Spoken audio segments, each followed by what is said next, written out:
Ethan used to believe that stability was the same thing as happiness. At 29, he had a steady job in marketing, a small but carefully decorated apartment in Seattle, and a boyfriend who had been by his side for nearly 4 years. From the outside, his life looked settled, even enviable. From the inside, it felt quiet in a way that no longer brought peace. Daniel was 32, thoughtful, disciplined, and predictable. He woke up early, drank the same brand of coffee every morning, and planned his weeks in neat blocks of color on a digital calendar. Ethan had once loved that about him. Daniel's orderliness had felt like safety, like a handrail along a steep staircase. Over time, though, that same structure began to feel like a wall Ethan kept bumping into. Their evenings followed a familiar pattern. Daniel would come home, loosen his tie, and talk about work while reheating leftovers. Ethan would listen, nodding in the right places, waiting for a pause that rarely came. When it was his turn to speak, he often shortened his stories, sensing Daniel's attention drifting back to emails or tomorrow's meetings. It wasn't cruelty. It wasn't neglect. It was something quieter and harder to name. Ethan told himself this was what long-term love looked like. Comfort, routine, fewer surprises. Still, there were moments, small, uninvited moments, when he caught his reflection in the darkened TV screen and wondered how he had started feeling lonely while sharing a bed with someone he loved. Ryan noticed before anyone else did. Ryan had been Ethan's closest friend since college, the kind of friend who remembered details without trying and asked questions that didn't have obvious answers. He was the opposite of Daniel in almost every way, spontaneous, expressive, always chasing the next experience rather than planning for it.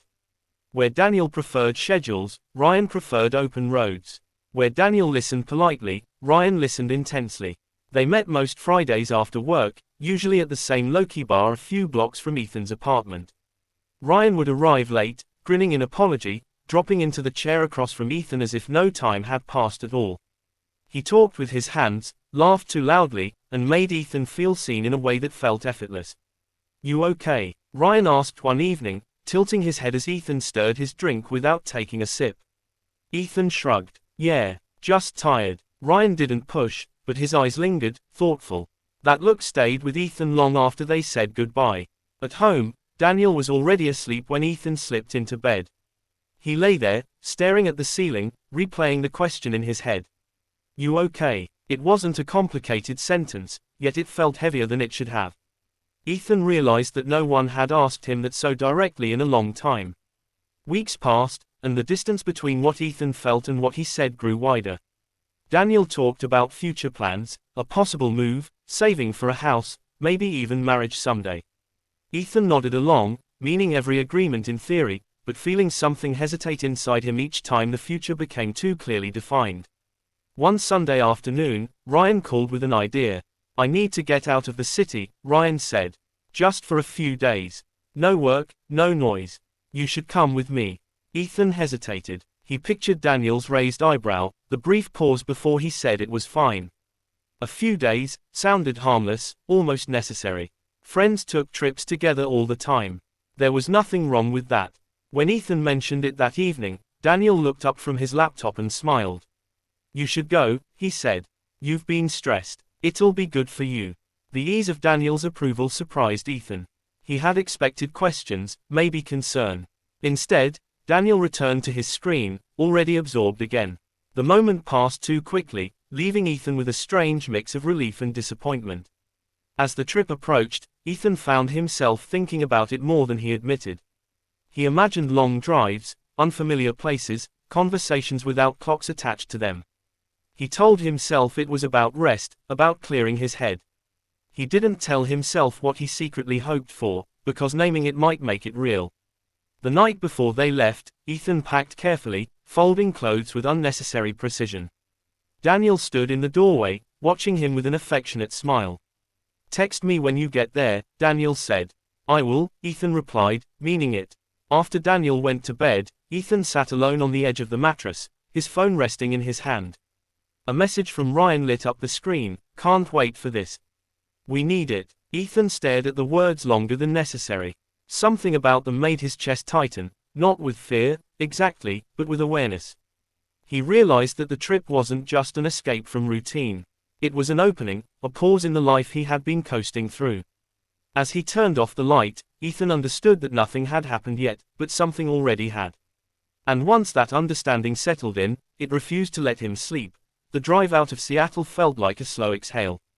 As the city thinned into stretches of road bordered by evergreens and open sky, Ethan sensed his shoulders relaxing in a way he hadn't noticed them tensed.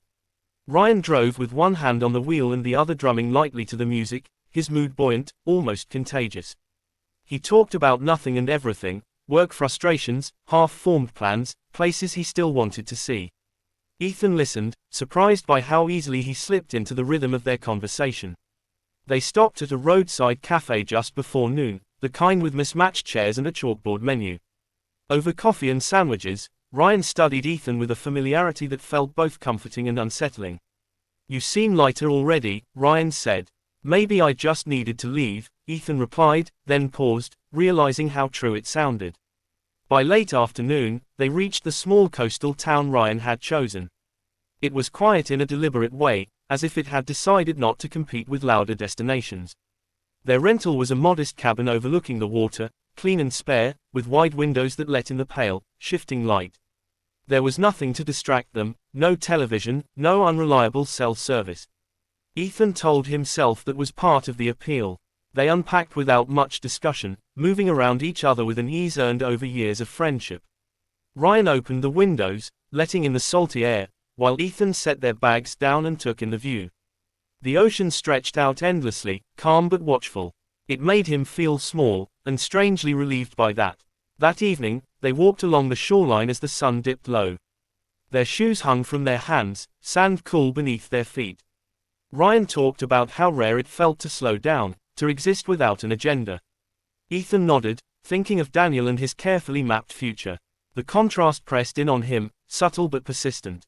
Later, back at the cabin, they cooked a simple dinner, laughing over their lack of coordination in the small kitchen. It felt domestic in a way that caught Ethan off guard. He had shared kitchens before, but this felt different, unforced, unmeasured. When they finally sat down to eat, the conversation drifted into quieter territory. Ryan asked about Daniel, not casually, but with genuine interest. Ethan answered honestly at first, then more cautiously, aware of how much he was revealing. He spoke about the routines, the comfort, the growing sense that something essential had faded. Saying it out loud made the feelings feel heavier, more real. Ryan listened without interrupting, his expression serious. "That sounds hard," he said simply. The lack of advice, of solutions, surprised Ethan. He realized he wasn't used to being heard without being managed. The realization lingered long after the dishes were done. That night, they sat on the small deck, wrapped in blankets, the sound of the ocean filling the silence between them. Ryan talked about his own past relationships, the way he often felt like an afterthought, never quite chosen. His voice softened when he spoke, stripped of its usual humor. Ethan felt a pull toward him, an urge to bridge the space between them, but he stayed where he was, hands tucked under the blanket. When Ethan finally went to bed, sleep came unevenly. The unfamiliar quiet amplified his thoughts. He checked his phone, found a message from Daniel wishing him good night, and typed a response that felt insufficient. He set the phone aside, unsettled by the ease with which the world he'd left behind already felt distant. The next morning began without urgency. They drank coffee on the deck, watching the tide roll in. Ryan teased Ethan about his serious expression, and Ethan laughed, the sound surprising him. He couldn't remember the last time laughter had come so easily. They spent the day exploring. Small shops, winding trails, stretches of beach where they were the only ones in sight. With each passing hour, Ethan felt himself leaning more into the present, less tethered to who he was supposed to be. Ryan noticed everything, the way Ethan slowed to watch seabirds, the way he breathed more deeply when he thought no one was looking. By late afternoon, clouds gathered, heavy and low. They retreated to the cabin as rain began to fall, steady and relentless. Inside, the space felt smaller, more intimate. They played cards at the table, talking and laughing until the game dissolved into conversation. At some point, the laughter faded, replaced by a comfortable quiet. Ryan looked at Ethan, his expression unreadable. "I'm really glad you came," he said. "So am I," Ethan replied, aware that he meant more than the trip itself. The rain intensified, drumming against the roof, creating a cocoon around them. Ethan felt suspended, as if the rest of his life had been temporarily set aside. The feeling was intoxicating and alarming all at once. That night, as Ethan lay awake listening to the storm, he recognized a shift he couldn't ignore. The trip was no longer just an escape. It was becoming a mirror, reflecting parts of himself he had been avoiding. He didn't know what he would do with that reflection yet, only that it was there, waiting. And somewhere between the sound of the rain and the quiet breathing in the next room, Ethan understood that the line he thought was solid was starting to blur. The third day began with a clarity that felt almost cruel. The storm had passed overnight, leaving the sky rinsed clean and the air sharp with salt. Ethan woke early, disoriented for a moment, then remembered where he was. The cabin was quiet except for the distant hush of waves. He lay still, aware of a restlessness that had settled into him and refused to leave. In the kitchen, Ryan was already awake, leaning against the counter with a mug in his hands. He looked up when Ethan entered, his smile slow and unguarded.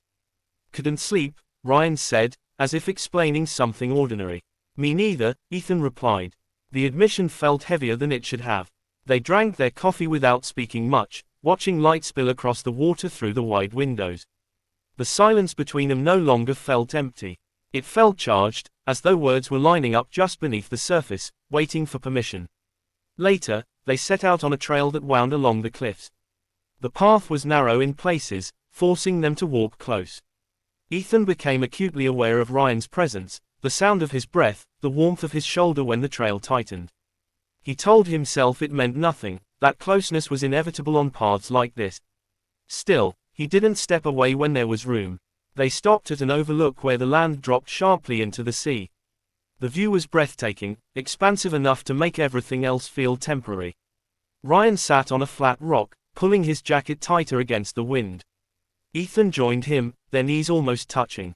"I don't usually bring people here," Ryan said. "Not like this." Ethan glanced at him. "Why me?" Ryan hesitated, eyes fixed on the horizon. "Because you actually see things," he said. "And because I feel like I don't have to perform around you." The words settled into Ethan, unsettling and flattering all at once.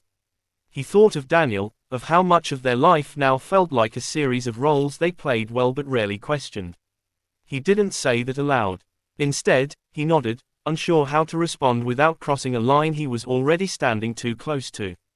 Back at the cabin, the afternoon stretched on, unstructured and intimate. They cooked together again, moving around each other with practiced ease. At one point, Ryan reached past Ethan for a spice, his hand brushing Ethan's wrist. The contact was brief, accidental, but Ethan felt it long after Ryan stepped away. He told himself it was just awareness heightened by proximity. He didn't tell himself the truth, that he didn't want it to stop. When Ethan checked his phone, he saw a missed call from Daniel. A flicker of guilt passed through him, sharp and immediate. He texted back, apologizing, explaining the poor reception. The explanation was true, but incomplete. He didn't mention how little he'd wanted to reach out. That evening, they sat inside as the sky darkened, the cabin lit only by a single lamp. Ryan spoke quietly, his usual humor stripped away. He talked about past relationships that had ended without closure, about the way he often felt like a temporary stop in other people's lives. "I don't want to be anyone's escape," Ryan said. "I want to matter." The vulnerability in his voice pulled at Ethan. Without thinking, he reached out, placing his hand over Ryan's. The contact was deliberate this time, unmistakable. Ryan didn't pull away. Instead, he looked at Ethan, surprise flickering across his face before settling into something deeper, more searching. The room seemed to hold its breath. Ethan became acutely aware of what he was doing, of what it meant. His mind filled with Daniel's face, with years of shared mornings and quiet promises. He should have let go. He should have apologized. Instead, he stayed still, his hand resting where it was, his pulse loud in his ears. "This is probably not a good idea," Ryan said softly. "I know," Ethan replied. The honesty of it startled him. They didn't move closer. They didn't need to. The line had already shifted, redrawn by confession and touch and the things left unsaid. After a moment that felt both endless and fleeting, Ethan withdrew his hand. The absence felt louder than the contact had been. Ryan exhaled, running a hand through his hair. "We should slow down," he said. Ethan nodded, relief and regret colliding inside him. "Yeah, we should." But the air between them had changed. Even as they talked about safer things, music, places they wanted to travel, the awareness remained, humming beneath every word. When they finally went to their separate rooms, Ethan lay awake, replaying the moment again and again. He knew he hadn't crossed the line in the way people usually meant. There had been no kiss, no declarations. Yet he also knew something fundamental had shifted. He had allowed himself to feel something he had been denying, and in doing so, he had betrayed more than just a promise. He had betrayed the version of himself who believed he was immune to temptation. As sleep finally crept in, Ethan understood that the hardest part wasn't what had happened. It was what he now had to face, the knowledge that the boundary he relied on was no longer solid, and that returning home would not restore it. The trip was nearing its end. The consequences were only beginning.